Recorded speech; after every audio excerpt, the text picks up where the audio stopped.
오늘 추수감사 주일입니다.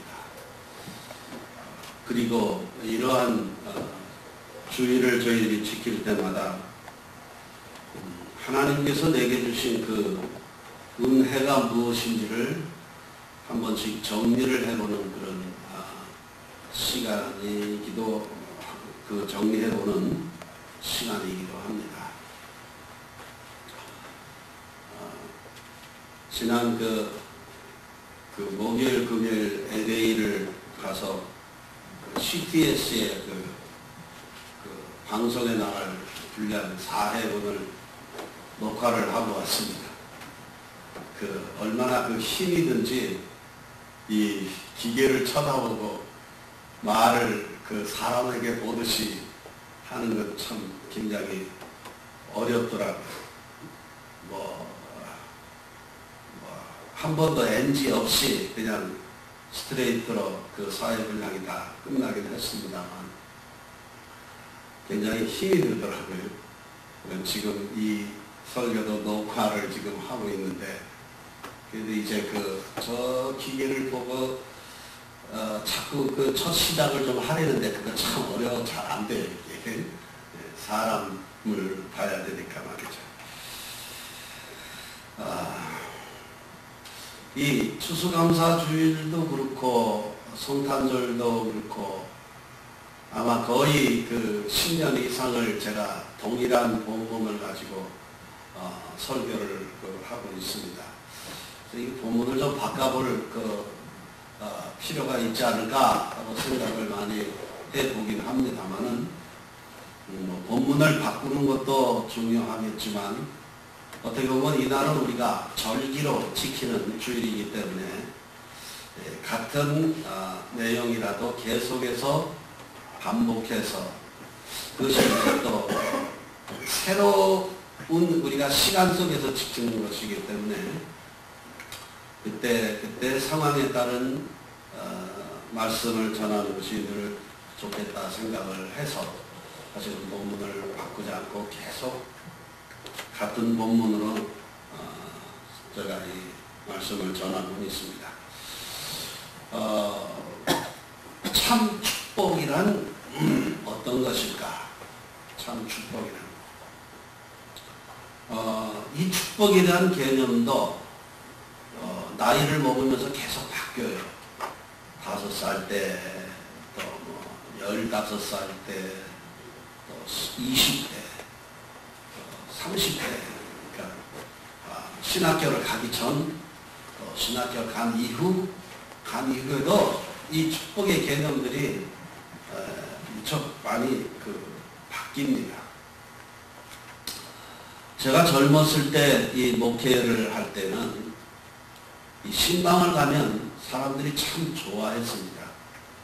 지금 별로 신방을 오는 것도 별로 좋아하지도 않고, 신방을 막상 간다 하더라도 그 사람들이 좋아할 만한 그런 내용의 이야기를 잘 못하는 것 같아요. 그런데 젊었을 때 신방을 가면 어른들이 참 좋아했습니다. 제가 이렇게 무슨 말을 하면 귀에 쏙쏙 잘 들어오고 정말로 예수를 믿고 싶은 생각이 막 이렇게 솟아날, 그렇게 제가 이런 말을 하면 사람들이 잘 믿지를 않는데 진짜라니까. 근데 왜 그때는 그렇게 사람들이 좋아했을까? 내가 설교할 때, 내가 어떤 얘기를 해도. 왜냐하면 그분들하고 거의 같은 수준에서 공감대가 형성이 됐기 때문이 아닐까 생각을 하고 있는 거예요. 그때는 별로 성경에 대한 지식도 없었어요. 그러니까 성경을 많이 알고 있다 하더라도 지금 제가 가지고 있는 어떤 개념이 그때는 좀 달랐다는 것이죠. 그러니까 똑같이 성경을 봐도 목회자인 내가 성경을 보는 거나 일반 교인들이 성경을 보는 거나 보는 관점 자체가 전혀 차이가 없어요. 그리고 여전히 이 신앙적으로 저 자신도 그 성숙하지 않은 상황에서 같이 사실은 놀았던 겁니다. 그러니까 제가 하는 얘기가 그 사람들에게 거의 모든 얘기가 공감대를 형성할 수 있었던 것은 어떻게 보면 같은 어린 아이들끼리 서로 신나고 즐거워했던 것이 아닌가 하는 그런 생각이 듭니다. 이 축복의 개념을 사실은 그 신방할 때마다 말을 많이 하죠. 이렇게 해야 복을 받고 삽니다. 예수를 믿는다는 것은 이런 겁니다. 이런 겁니다의 그 초점은 어디에 맞춰져 있는가 하면 좀 건강하게 살아야 되지 않겠습니까? 그리고 이제 좀 예수 믿고 잘 살아야 되지 않겠습니까? 또 예수를 믿었으니 우리의 모든 소원을 다 들어주시는 그 주님 앞에 우리의 아픔, 우리의 소원 다 얘기하시고 응답받고 우리 이렇게 좀 힘있게 살아야 되지 않겠습니까?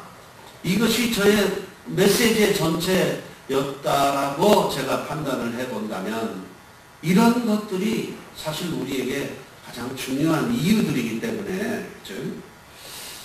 그런데 세월이 지나면서 느끼는 것은 그거예요. 진짜 축복은 뭘까? 이전에 얘기했던 그런 축복들이 복이 아니라는 얘기가 아닙니다. 근데 조금 좀 업그레이드된 그런 축복은 무엇일까 하고 생각을 해보는데 이렇게 제가 정리를 좀 해보는 거예요. 그 사람이 서 있어야 할 곳에 서 있는 것이 가장 큰 복이다. 가장 큰 복이다. 이런 것이죠.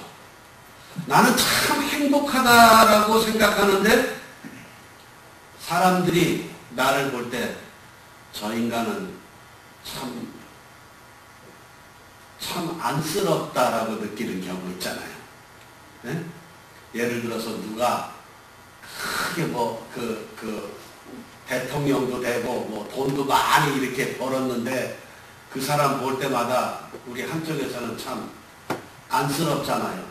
아유, 참 높은 지위도 올라가고 돈도 몇천억을 저렇게 다 이렇게 벌었으니까 참 행복하고 좋겠다라고 생각하기보다 어느 순간 그렇지. 그것 때문에 그렇지. 그 높은 자리에 올라가서 그 많은 돈들을 가지고 있는 그것 때문에 오히려 그 사람들이 안쓰럽게 쳐다본단 말이에요. 반대로 당사자는 나는 오늘 이 자리에 서 있는 것이 너무너무 힘들고 고통스러운데 다른 사람들이 볼 때는 저 사람은 참 행복하다. 참 복받은 사람이다. 이렇게 얘기하는 경우도 있단 말입니다. 그런데 이 기준은 무엇일까? 이 기준은 무엇일까? 그래서 생각을 해보니까 그겁니다. 무엇을 내가 얼마만큼 다른 사람보다 더 풍요롭게 갖고 있으며 이 풍요롭게 이것들을 내가 누리고 있느냐, 이것이 복이 아니고, 그렇죠? 그 사람이 마땅히 서 있어야 할 곳에서 그 사람만이 할 수 있는 일을 한다라는 평가를 받는 것. 이것이 가장 큰 복이 아닌가 생각을 해요.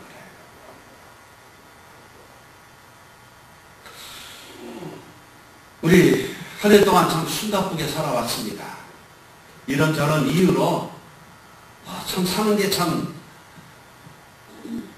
어렵다는 생각이 들어요. 나만 어려운 게 아니라 옆 사람을 봐도 어려워 보입니다. 네? 다 어려워 보입니다.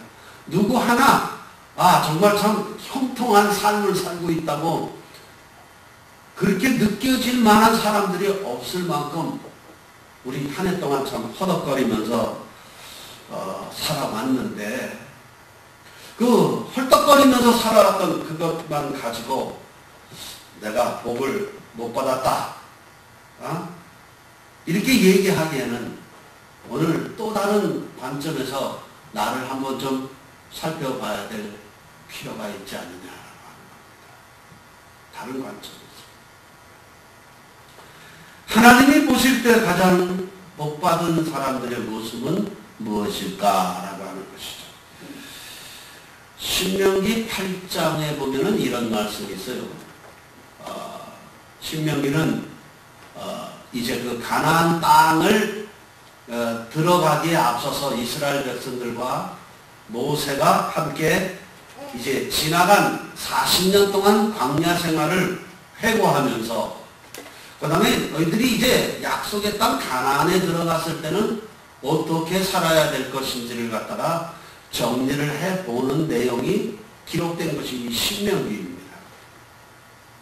모세가 그 40년 동안을 이스라엘 백성들과 함께 앉아서 정리를 하고 있는데 그 정리를 한 내용이 뭐냐 하면은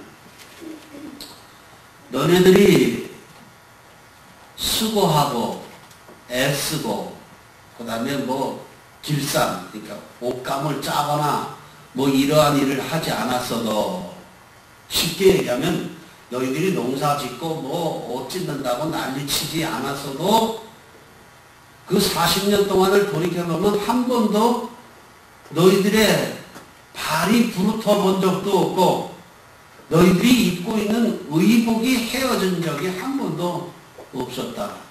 그렇지? 이스라엘 백성들이 대답합니다. 네, 그렇습니다.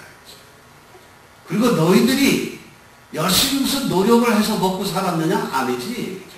날마다 만나가 그리고 때로는 메추라기를 통해서 너희들 부족함이 없이 살았다. 40년 동안. 그렇게 얘기합니다.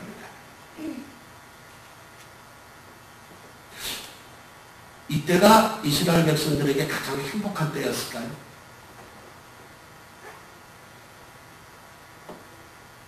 오늘 본문을 봅니다. 이스라엘 자손들이 이제 여리고 근방의 평야에서 유월절을 지키는데 6월절 다음날 그들은 그 땅의 소출을 먹었다. 이렇게 기록이 되어 있고 그 땅의 소출을 먹은 그 날에 그들은 누룩을 바로 그 날에 다음날부터 만나가 그쳤다. 만나가 매일 오는 만나가 없어졌답니다. 이 길갈이라는 것은 어떤 것이냐면은 바로 가나안 땅을 들어가는 첫 입구에 있는 땅이 바로 이 길갈이었습니다. 그 땅에 들어가서 유월절을 지켰다 이거지. 40년 동안 지키지 않은 유월절을 그 땅에서 지켰고, 그럼 뭐예요? 광야 생활 40년 동안은 이스라엘 백성들은 유월절 행사 같은 거 안 지켰다는 얘기입니다. 그런데 가나안 땅에 들어가서 유월절 행사를 지켰고 그 땅의 소출을 먹은 그 다음 날부터 만나와 메추라기가 끊어졌다라고 성경은 이렇게 기록을 하고 있습니다. 이 말은 무슨 말인 거 아니에요? 정작 가나안 땅에 들어왔는데 그때부터 이스라엘 백성들은 손에 굳은 살이 박히도록 일을 하지 않으면 안 됐다라는 것을 뜻합니다. 이 두 가지 사건을 놓고 우리가 비교를 해봅니다. 손에 그 굳은 살이 박히도록 일을 하고 있는 가나안 땅이 재수없는 땅입니까? 아니면 아무 일도 안 하고 날마다 하나님이 주시는 메추라기와 만나를 먹었던 그때가 복된 땅입니까? 어떤 것입니까? 대부분 우리들의 신앙의 형태, 우리들이 가지고 있는 복에 대한 인식은 이겁니다. 아무 일 하지 않았는데 힘들고 어려운 일은 한 번도 없었고 날마다 그죠? 메추라기가 뭐 만나가 쏟아져 가지고 먹고 사는 걱정을 한 번도 안 했다. 그때가 제일 행복했던 때라고, 가장 복을 받았던 때라고 그렇게 생각들을 합니다. 그렇습니까? 오늘 우리들이 수많은 기도들을 하나님 앞에 하는데 그 기도를 할 때마다 우리가 가지고 있는 생각은 그거예요. 이거 뭐 이렇게 힘들게 해도 이렇게 간신히 이렇게 목구멍에 풀칠밖에 못하는 이 상황을 언제쯤 먼저 벗어나게 해 주시겠습니까? 이거 아니겠습니까?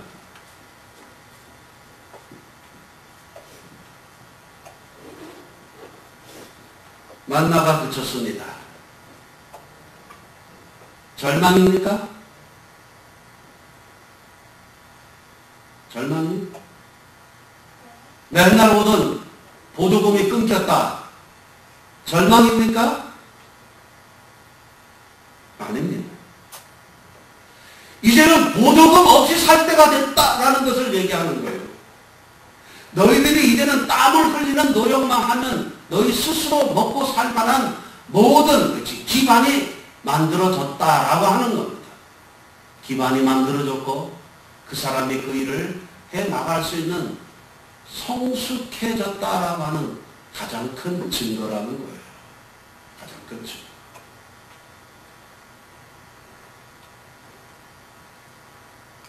미국에 왔습니다.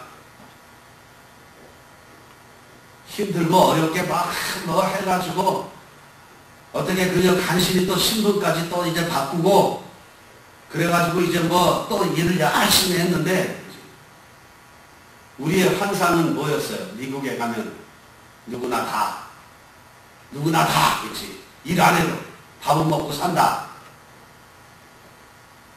그 거짓말에 우리 홀딱 넘어가가지고 그렇지 진짜 그런 줄 알았잖아요. 열심히 노력하고 애썼는데 1년 딱 지나고 나니까 뭐 합니까? 세금. 칼같이 세금을 뗍니다. 칼같이 세금. 세금을 낼 때마다 이거 얼마나 짜증이 납니까? 저는 이번 30일 날 IRS의 텍스 오디트를 하러 가야 됩니다. 죽었어요. 그 자료 전부 다 찾고 준비하느라고 정신이 하나도 없습니다. 짜증이 납니다. 세금을 낼 때마다. 그런데 바꿔 생각하면 이겁니다. 세금을 낸다는 것처럼 가장 확실한 미국 시민 된 증거가 어디 있냐라고 하는 겁니다. 그렇잖아요. 미국 시민은 세금 내라는 소리 안 합니다. 미국 땅에서 수입을 올리지 않은 사람들에게 세금 내라는 소리 하지 않는다 이 말이에요.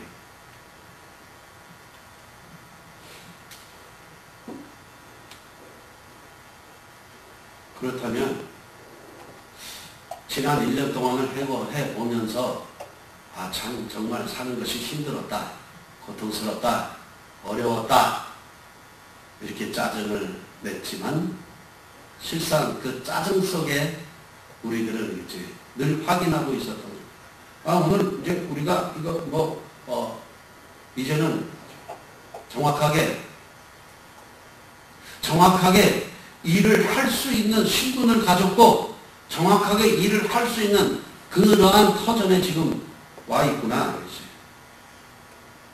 뿐만 아니라 한 가지 더 우리가 기억하실 것은 내가 수고하고 애쓰고 고통을 당한 만큼 나와 우리의 후손들이 먹고 살 터전을 일궈가고 있다라고 하는 것입니다. 오늘 제목을 제가 축복의 경험과 축복의 생산이라고 하는 제목을 제가 정해봤습니다. 오늘 우리들은 그 얘기를 많이 하죠. 얼마나 우리가 축복을 많이 받은 사람인가 경험을 얘기합니다. 그러나 그것을 넘어서서 우리가 얼마나 다른 사람이 복을 누릴 수 있도록 그 터전을 만들어냈는가에 대해서는 사실 잘 별로 얘기를 하지 않는다는 겁니다. 하나님께서는 이스라엘 백성들에게 이렇게 약속합니다. 내가 약속한 그 땅 그곳에서 너희 자손들이 파지 않은 우물을 통해서 물을 먹을 것이며 너희 자손들이 심지 않은 나무에서 너희 자손들이 그 열매를 따먹을 것이다 라고 그렇게 얘기를 합니다. 우리는 그걸 착각을 했어요. 거기는 그냥 젖과 꿀이 그냥 줄줄줄줄 흐르고 있다라고 생각을 했어요. 가나안 땅에 들어가기만 하면 거기는 그냥 우물이 그냥 동네마다 다 파져 있고, 거기 땅에 들어가기만 하면 산에 과실들이 주렁주렁 다 열려 있어서 다 그냥 맘먹고 따먹는다고 생각을 했습니다. 아니에요. 우리가 심어야 우리의 자손들이 심지 않은 나무에서 열매를 따먹게 하려면 우리가 그 나무를 심어야 되는 겁니다. 우리가 그 우물을 파야 되는 것이죠. 우리는 광야 생활이 축복된 땅이라고 생각을 합니다. 거기서 날마다 만나와 메추라기를 경험을 했습니다. 날마다 경험을 했습니다. 그런데 하나님께서는 그 광야 땅을 축복의 땅이라고 얘기하지 않고, 약속의 땅이라고 얘기하지 않고, 거기는 너희들이 테스트를 받았던 곳이었다라고 얘기를 합니다. 손에 굳은 살이 베끼고 땅을 파야 되고 나무를 심어야 되고 우물을 파야 되는 그곳을 하나님께서는 축복의 땅이라고 얘기를 합니다. 거기서 그 가나안 땅에서 이스라엘 백성들이 경험한 것은 아무 노력하지 않고 복을 받았던 그때가 축복의 땅이 아니라, 오늘 내가 무엇인가 사람들이 복을 받을 수 있는 그런 터전을 일구어내는 그 자리에 하나님께서 나를 세우시고 그 일을 하게 하시는, 이것이 가장 복된 일이라는 것을 이스라엘 백성들을 깨닫기 시작하는 겁니다. 뭐가 복입니까? 우리는 그렇지, 복을 생산하는 자리를 가야 돼요. 날마다 아무 일도 안 하고 그냥 그 구호물자 받아 먹듯이, 그게 복입니까? 자존심 상하는 일 아니겠어요?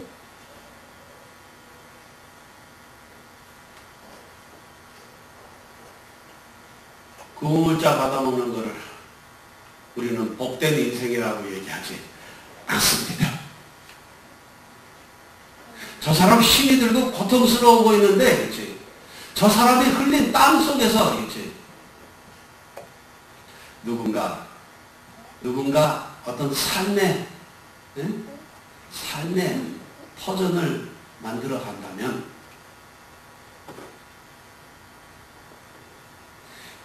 다른 사람이 닦아놓은 길을 쌩쌩 달리는 것도 신나는 일이죠.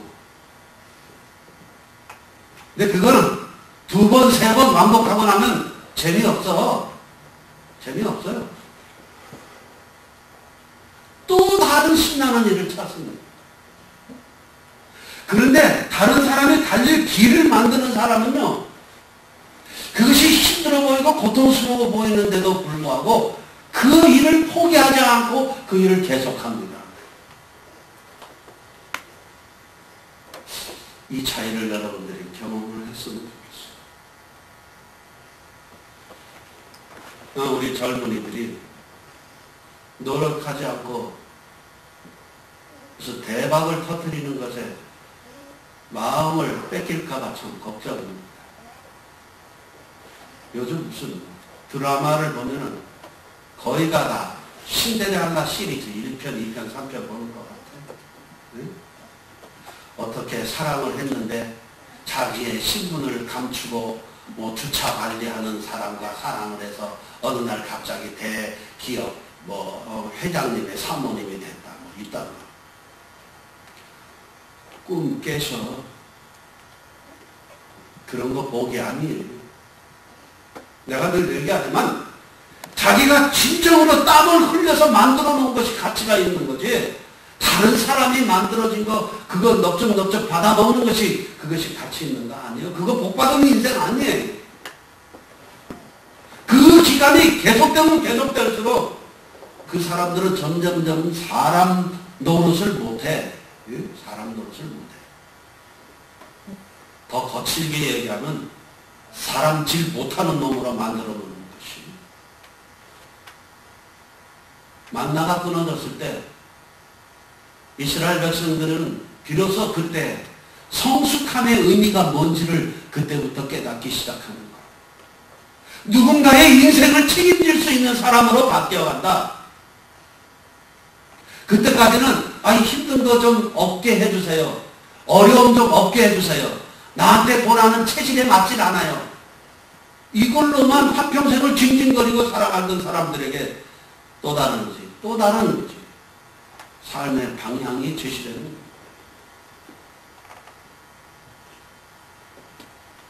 누군가 내가 만들어 놓은 것 가지고 어떤 삶의 기초를 얻을 수 있다. 이것도 괜찮은 거 아니겠습니까? 이거 꽤 괜찮은 거 아니에요? 오늘 우리 믿는 사람들에게 있어서 믿는 사람들이 이 인식이 바뀌어야 될 것 중에 가장 큰 게 바로 이겁니다. 복의 개념이 바뀌어야 돼요. 복의 개념.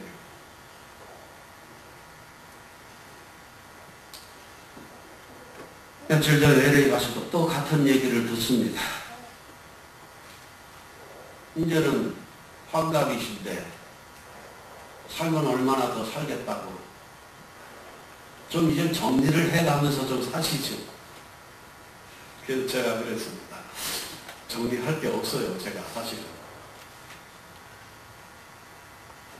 그런데 당신들이 볼 때는 내가 꽤 힘들게 고생하는 것 같아 보이는데 이것이 어떤 미래에 대한 아무 소망도 목적도 없이 그리고 그 고생한 그 결말 좀 그래도 좀 편안한 삶을 좀 누려야 되겠다라고 하는 그것이 안 보이는 것 때문에 안쓰러워 보이는지 모르겠지만 그 누린들 또 뭐 하겠습니까? 네, 그랬어요. 누린들. 뭐 하겠습니까? 하루 밥 3끼 먹는 거는 그것 아닙니까?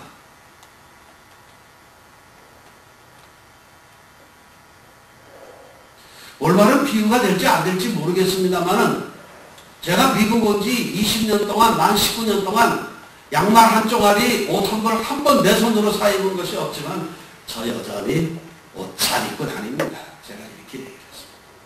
이거 좋은 비유인지 아닌지는 모르겠어요.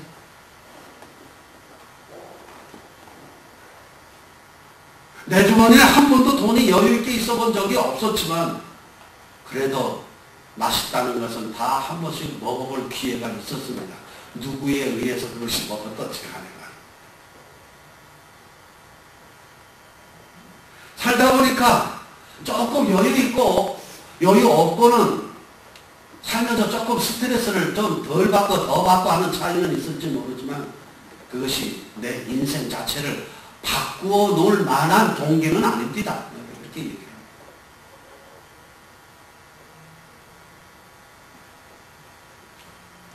복을 받았다는 경험도 우리에게 굉장히 소중한 겁니다.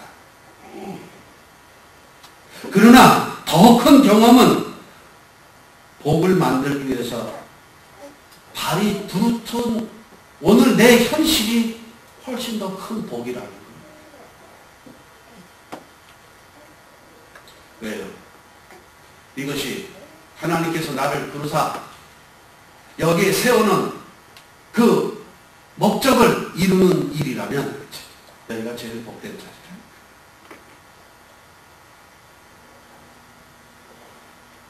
어린아이에서 성숙한 어른으로 성장해 있는 자기 모습들을 끊임없이 확인하는 것.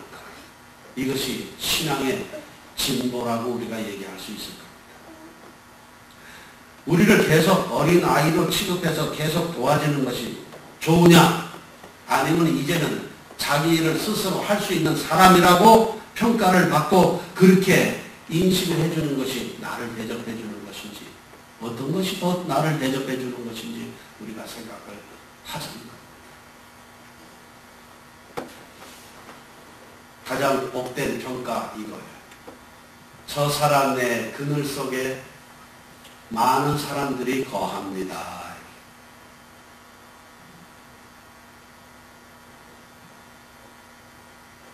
오이코스 대학의 이름을 지으면서 사실 동기는 여기가 오클랜드니까 오자로 시작되는 학교 이름을 짓자. 오클랜드, 오클리, 오클레 하여튼 오클랜드와 진영이 연상되는 이름을 막 짓다가 다 그걸 버리고 오로 시작되는 이코스라고 학교 이름을 지었습니다. 오이코스. 이것은 뭐예요? 한 지붕 안에 거한다. 한 우산 속에 거한다. 인정의 차별이 없이, 지식의 차별이 없이, 빈부의 차이가 없이 모든 사람이 여기에 거해야 될 만한 이유가 있는 사람이면 모든 사람들이 모든 조건을 떠나서 함께 거해서 같이 더불어 산다. 이것이 오이코스의 뜻입니다.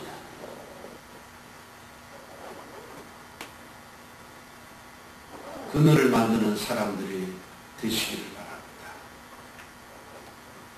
내가 먹고 사는 것 때문에 너무 고민하지 마시고 이 그늘을 만드는 그 일을 최선을 다해서 하면 테스트 기간이었던 광야 생활 40년 동안 한 번도 죽이지 않게 이스라엘 백성들을 먹이셨던 그분께서 앞으로 우리의 남은 인생까지 책임지지 않겠느냐 말이죠. 이 확신과 이 신뢰, 이것이 바로 믿음입니다.